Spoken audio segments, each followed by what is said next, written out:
Sigbin. Ang sigbin ay isang nilalang mula sa mitolohiyang Pilipino, lalo na sa mga paniniwala ng Visayas at Mindanao.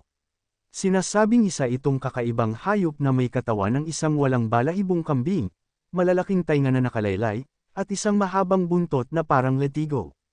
May ilan ding kwento na nagsasabing mayroon itong pakpak na parang paniki at naglalagablab na pulang mga mata.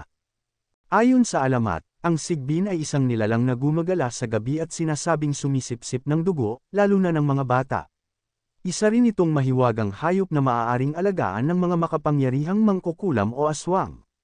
Ang nilalang na ito ay may kakayahang maging hindi nakikita at lumakad ng paatras sa tahimik at kakaibang paraan.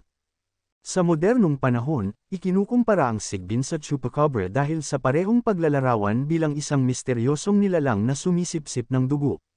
May ilan ding nagsasabi na maaaring batay ito sa mga bihira o hindi pa natutuklasang hayop.